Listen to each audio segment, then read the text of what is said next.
नमस्कार प्रेक्षकांनो, इकडे सूर्या आता तुळजाची माफी मागत आहे. तुळजाला म्हणत आहे की तुळजा, खरंच मला माफ कर, या घरालाही तुझी गरज आहे.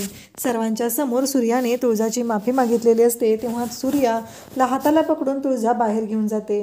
धनूला मात्र खूपच वाईट वाटलेलं असतं. धनू म्हणत असते की मला जाऊन बघायचं आहे. त्याचवेळी पप्पी पण तिथं असते. पप्पीला मात्र जास्तच वाईट वाटत असतं, कारण सूर्या आणि तुळजा एकत्र येत आहेत. ही गोष्ट पप्पीला मात्र आवडत नसते. तिला सूर्यावरती हक्क गाजवायचा असतो, म्हणून तिचे नखरे सुरू असतात. बाहेर आल्यावर इकडे तुळजा म्हणू लागते की सूर्या, एक गोष्ट तुला असं वाटत नाही आहे का, त्या दिवशी तू सगळ्या लोकांच्या समोर माझा अपमान केला, माझ्याबद्दल वाटेल ते बोलला, आणि आता तू माफी मागतोय, त्याबद्दल काही शंका नाही आहे. पण सगळ्या लोकांना काय वाटलं असेल सांग ना. मी पहिल्यापासून आपल्या नात्यामध्ये एकमेकांचा आदर करत आलेली आहे, आणि तू मात्र अशा पद्धतीनं वागला आहे, असं तुळजा बोलत असते. त्यावेळेस आता सूर्या म्हणतो चल गाडीवर बस, आणि सूर्या तुळजाला गाडीवर बसायला सांगतो. या सर्व गोष्टी घडत असतात, आणि तेव्हा या बहिणी मात्र घरी वाट बघत असतात की नक्की काय झालं, हे दोघं कुठं गेले, कारण बाहेर तर हे दोघं आलेले नसतात. आता प्रश्न पडलेला असतो की करायचं काय. आणि त्याच वेळेस आपल्याला पाहायला मिळतं की सूर्या आता नानांच्या घरी घेऊन तुळजाला आलेला असतो, आणि नानांच्या घरी घेऊन आल्यानंतर तो तुळजाला म्हणत असतो की नाना, नानी, सगळेजण बाहेर या, जिमी बाहेर आहे, सगळ्यांना बाहेर बोलवून घेतो, आणि मग बोलायला सुरुवात करत असतो. तेव्हा नाना म्हणत असतात काय झालं हे. सूर्या म्हणत असतो की त्या दिवशी मी तुळजाला सगळ्यांच्या समोर जे वाईट बोललेलं आहे त्यासाठी मी तिची माफी मागत आहे. मला मात्र खूप वाईट वाटलेलं आहे, मला ही गोष्ट अजिबात पटलेली नव्हती, असं नानांच्या समोर तो सांगत असतो. माझ्याकडनं चूक झालेली आहे, आणि मी जी चूक केलेली आहे त्या चुकीसाठी मी तुळजाची माफी मागत आहे. हे सूर्याचं बोलणं सुरू झालेलं असतं, आणि सगळ्यांच्या समोर माफी मागतो. आणि त्याचवेळी नानी म्हणतात बघितलं का, याला म्हणतात प्रेम, नाहीतर तुम्ही. तेव्हा सूर्याला नाना म्हणू लागतात की काय हे बघितलंच ना, आम्हाला लगेच ऐकून घ्यावं लागलं. तेव्हा सूर्या म्हणत असतो की नाना, तुम्ही पण काय करा सांगू का, माफी मागून टाका, जाऊ द्या, बोलून टाका तुम्ही पण, असं सूर्या त्यांना बोलत असतो. आणि त्यावेळेस पुन्हा तो म्हणतो की तुळजा गाडीवर बस. तुळजाला तो गाडीवर बसायला सांगतो, आणि पुन्हा दोघंजण निघालेले असतात.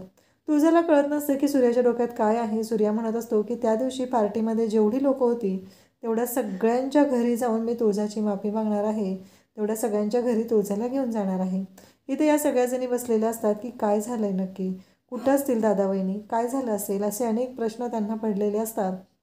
धनू म्हणत असते ते आईस्क्रीम खायला गेले असतील. भागू म्हणत असते तुला ना खाण्याशिवाय दुसरं काही सुचतच नाही, तुझ्या डोक्यात दुसरं काही येऊच शकत नाही आहे, असं म्हणत भागू चिडवत असते. आणि तेवढ्यातच सूर्या आणि तुळजा तिथं आलेले असतात. आल्याला त्या दोघीजणी खुश होतात. वहिनी तू आलीस, परत जाणार नाही आहे ना. तेव्हा तुळजा म्हणते की नाही जाणार मी, आणि मग तुळजा त्यांच्यासोबत बोलत असते. तेव्हा तुळजाला त्या म्हणत असतात पण वहिनी, आम्हाला एक कळत नाही आहे की हे सगळं काय झालेलं आहे, असं त्या बोलत असतात. तेव्हा ती म्हणत असते काय नाही, तुमचा दादा आहे ना, मला सगळ्यांच्या घरी घेऊन जात होता आणि माफी मागत होता. कसं आहे, त्याचं मन खूप मोठं आहे, त्या दिवशी जे घडलेलं होतं ते चुकलेलं होतं असं मी त्याला बोलले होते, आणि त्यासाठीच तो सगळ्यांच्या घरी जाऊन माझी माफी मागत होता. तेव्हा मी त्याला कसं तरी समजवलं आणि त्याला घेऊन आलेले आहे, असं इकडे तुळजा सांगत असते. मग ते म्हणत असतात की वहिनी तू आता परत कधीच जाणार नाही आहे ना. तेव्हा तुळजा म्हणते की नाही जाणार मी परत कधीच, असं म्हणत तुळजा त्यांच्याशी बोलत असते.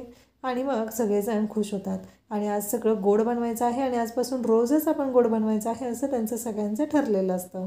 उद्याच्या त्यानंतर दुसऱ्या दिवशी सकाळी तुळजा सकाळी उठून तुळशीला पाणी घालत असते, सूर्यपूजा करत असतो, आणि तो देवाचे आभार मानत असतो. तो म्हणत असतो की खरंच आज तुळजा आलेली आहे, खरंच बरं वाटत आहे, आणि एवढं सगळं तुळजा मनापासून करत आहे, हे सगळं सूर्या बोलत असतो. आणि त्यासोबतच इकडे तुळजा पण खुश असते. त्यानंतर आपल्याला पाहायला मिळतं की आता धनुच्या सासऱ्यांचा फोन आलेला असतो, आणि ते म्हणत असतात की काल पाहुणं सुपारी फुटली, एवढं सगळं झालं, पण एक गोष्ट मात्र राहून गेली. तेव्हा सूर्या म्हणतो काय झालं बोला ना. अहो आमच्या पोराला कापडं घ्यायला पाहिजे होती ना तुम्ही, मानपण असतं तो ज्या त्यावेळी झाला पाहिजे, असं ते बोलत असतात. आणि तेव्हा मात्र सूर्या म्हणत असतो हो बरोबर आहे, घेतो मी कपडे, असं सूर्या सांगत असतो. त्याचवेळी इकडे तुळजालाही फोन आलेला असतो. तुळजालाही तिच्या मैत्रिणीचा कॉल आलेला असतो, आणि तिची मैत्रीण तुळजाला म्हणत असते की अगं तुळजा, तुला माहिती आहे का, तुझं ना कॅम्पसाठी सिलेक्शन झालेलं आहे. जिल्हा मध्यवर्ती कारागृह आहे ना, तिथे मी तुझं नाव नोंदवलं होतं, आणि त्यात तुझं सिलेक्शन झालेलं आहे. पण तुझा नवरा भेटू देणार नाही आहे ना, येऊ देणार नाही आहे ना. तुळजा म्हणते काही नाही गं, त्या दिवशी थोडा गैरसमज झाला होता, तसं काही होणार नाही आहे, मी येईल, आणि तू काळजी करू नको, आपण तिथे भेटूया, असं त्या दोघींचं चाललेलं असतं. कारण तुळजाच्या मैत्रिणीचा कॉल आलेला असतो. तुळजा आता कॅम्पसाठी जिल्हा मध्यवर्ती कारागृहात जाणार असते, आणि इकडे सूर्या आणि तुळजा दोघंही समोरासमोर येतात. आणि सूर्या म्हणतो की मला मला बोलायचं आहे. तेव्हा तुळजा म्हणते, हां बोल ना सूर्या, काय झालं? तेव्हा इकडे तुळजा सांगत असते की साताऱ्याला जाऊया. दोघंही एकदम बोललेले असतात की साताऱ्याला जाऊया. हे दोघांच्या तोंडातून एका वेळेस आलेलं असतं आणि त्यावेळेस दोघंही तयार होतात. तुळजा सांगते की जिल्हा मध्यवर्ती कार्यालय आहे ना, तिथे मला जायचं आहे. कारण तिथे ना मी एका कॅम्पसाठी नाव नोंदवलेलं होतं आणि माझं त्यात सिलेक्शन झालेलं आहे. तेव्हा मात्र तुळजा म्हणत असते, तेव्हा सूर्या म्हणतो की चालेल, पण जरा मला ते, तुळजा म्हणते काळजी करू नको, घाबरण्याची काही गरज नाही आहे.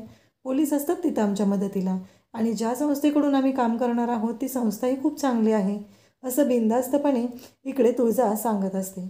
आणि त्यावेळेसच आता या सगळ्याजणी बोलत असतात आणि धनू तिथं असते. धनू मग भागूला म्हणू लागते की अगं मला ना टेन्शन आलं आहे.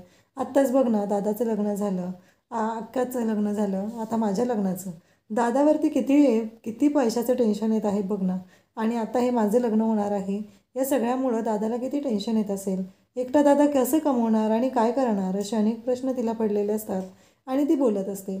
आणि इकडे छत्रीला फोन आलेला असतो, कारण आता आशाची सुटका झालेली आहे. म्हणजे आजच तुळजाची सासू सूर्याची आई हिला कारागृहातून आता घरी जायला परवानगी मिळणार असते, कारण तिची शिक्षा माफ झालेली असते. इकडे सूर्या आणि तुळजा दोघं निघालेले असतात. डॅडींना छत्री नेऊन सांगितलेलं असतं, कारण डॅडींना रखमाचा फोन आलेला असतो. रखमा म्हणजे त्याच घरातली एक बाई जी डॅडींचं काम करत असते, डॅडींसाठी काम करत असते आणि बिचाऱ्या आशाताईच्या विरोधात ती वागत असते. आणि त्यासोबतच आपल्याला पाहायला मिळतं, या सर्व गोष्टी जेव्हा घडत असतात तेव्हा तिथे तेजू आलेली असते आणि तेजू म्हणत असते की डॅडी मी जाऊन येऊ का? वहिनीची बॅग द्यायची आहे, तिचं मेडिकल कॅम्पचं जे सामान आहे ते याच्यामध्ये आहे आणि तिला ते लागायचं आहे. तेव्हा डॅडी म्हणतात, पण तुळजा कुठं जाणार आहे आज? ती सांगते की ती ना आज वहिनी जाणार आहे मेडिकल कॅम्पसाठी जिल्हा मध्यवर्ती कारागृहात. आणि डॅडींना राग येतो. आता डॅडींनी ठरवलेलं असतं की काही झालं तरी या सर्व गोष्टी ज्या आहेत त्या आता इकडं आशा सुटणार आहे आणि हे दोघं जण निघालेले आहेत.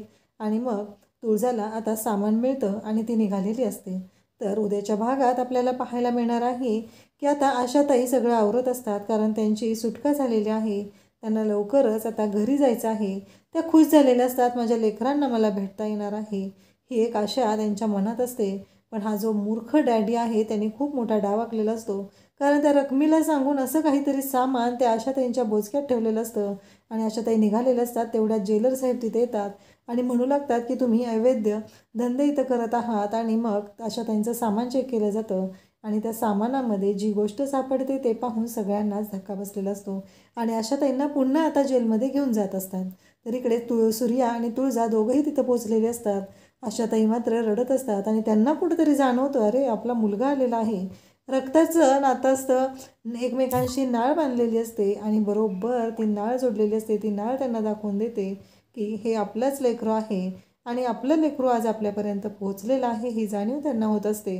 आणि सूर्याला पण तिथं आल्यामुळं एक गोष्ट जाणवत असते, ती म्हणजे नक्कीच काहीतरी असं होत आहे की त्याला पण जाणवू लागलेलं आहे की आपली आई आपल्या आजूबाजूला आहे. आता सूर्या आणि तुळजा, त्याचबरोबर आशा यांची भेट कशी होणार ते आपल्याला पाहायला मिळणार आहे. अशाच अपडेटसाठी चॅनलला सबस्क्राईब करा. थँक्यू.